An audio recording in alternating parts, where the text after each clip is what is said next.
Just like our bodies change as we age, so too should our investment strategy, but likely not in the way that you think. I've been a fee-only financial advisor for over 20 years, and during that time, I've come up with 6 or 7 key points that I think all of us need to be thinking about when we look at our investment strategy and think, how should this change, right? As we approach 50, it's a pivotal age for our health, and we start to feel our body changing and we start seeing some changes in our body. It's the same thing for your investment portfolio. So let's jump in and talk about these. And the first one that's really important is risk. How we think about risk, how much risk our portfolio has in it.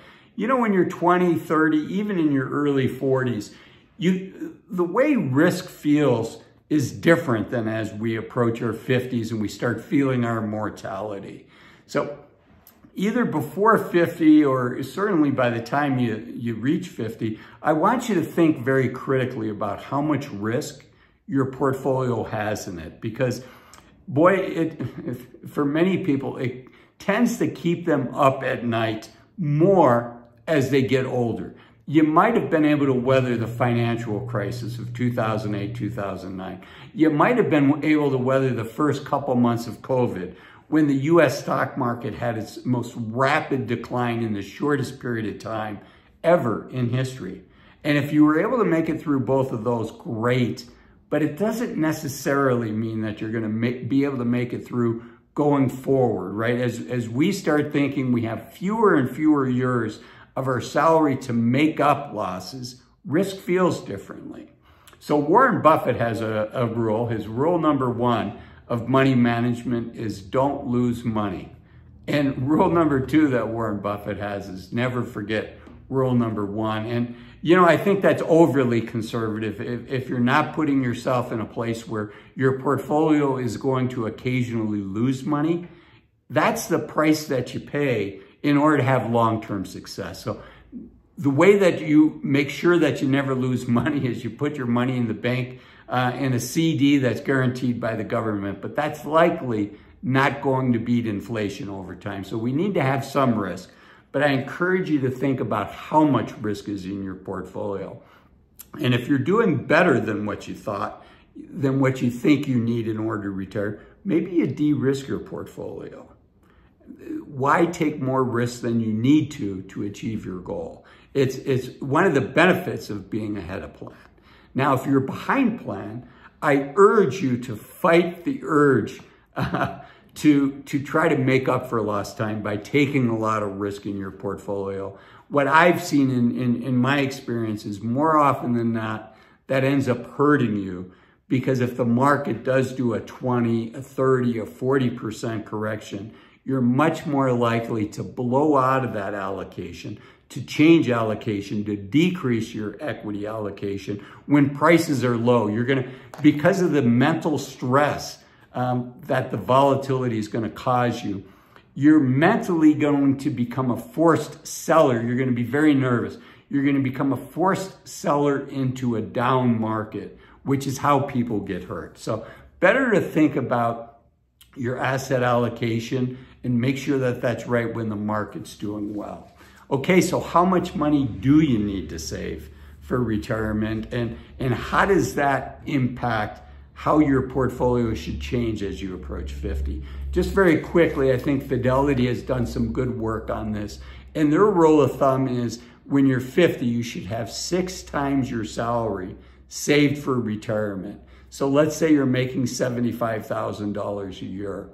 That's going to be $450,000 saved by the time you're 50. Then they say the goal is to have 8 times your salary by the time you're 60. So that's going to be $600,000. And then by the time you're 67, you should have 10 times your salary. So that's $750,000. And I can share, you know, having been a fee-only financial advisor for over 20 years, that's in the ballpark. That passes my sniff test. Now, this isn't financial advice for you in particular. I don't know your situation. And don't take financial advice on YouTube. But you can take here's some things to think about. Here's some frameworks into how to think about it. And that's the spirit that I offer all of this, is to put things on your radar screen so you can incorporate it. So at 50, again, Fidelity would say 6 times your salary. If you're making $75,000 a year, that would be about $500,000 a year. It'd be $450,000 a year. So what does that mean? First off, it's not enough just to save. You also have to invest. Compounding, the compounding effects of doing better than inflation, of getting returns higher than inflation, means that over time, your money is working just as hard for you as you did to save that money up in the first place. So again, getting to that 6-time Fidelity number at $45,000 a year, you know, if the market, if your portfolio gains 10% a year, that's $45,000. Your portfolio is just picked up, and it's hard for many of us to save $45,000 a year. So at that point, your portfolio is working harder for you than maybe the money in that we can actually put in through working hard in our daily job. So again, it's not enough to save. You also have to invest that money. Okay, the next thing I want to encourage you is you still have a long-term time horizon.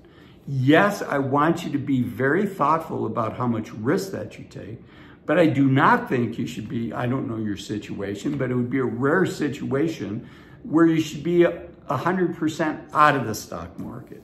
You know, if you're 50 years old, you likely can expect to live to about 80 years old. Life expectancy at 50, according to the National Center of Health, is 82 for men and 84 for women. So that's over 30 years. And that's increased dramatically. In the 1900s, believe it or not, it was just 47 years old. In 1950, as recently as 1950, life expectancy was only 68. So that's the life expectancy. You likely still have 30 years plus. So having some risk in your portfolio definitely makes some sense for most people. Okay, I also encourage you to look at where your money is held. If all of your money is in a regular 401k or a regular IRA, boy, that's going to be difficult in retirement, because any money that you need is, as you take money out of a regular IRA, as you take money out of a regular 401k in retirement, it's all going to be taxable income. So the joke in my industry is, when you buy a loaf of bread, you're going to have to pay income tax on that loaf of bread, because the money you took out of your savings account to pay for that loaf of bread is ordinary income. Okay, the next thing I want you to think about is paying off as much of your debt as you can. Certainly your credit cards, that's super high interest rates on credit cards. Next might be your car loans, and then eventually your mortgage. The sooner you can get that mortgage paid off in your 50s, the sooner that weight lifts off your shoulders. Now, if you've got a mortgage, this is an unusual time in history. Many of my viewers have mortgages in the 2.5% to 4% range. The academic answer on that's probably going to be to not pay it off. But there's the academic answer, and then there's also the heart. And most of us would love to get rid of our mortgage if we could. It gives us a lot more freedom, a lot more flexibility. And then another key component to all this, another key factor to be thinking about, is your best friend as you're in your 50s, is you still have TIME on your side. You still have time on your side. So that's your best friend, but what's your worst enemy? Your worst enemy at some point is going to be what's called sequence of return risk. That you have a negative market event, the stock prices are down, and you need to take money out.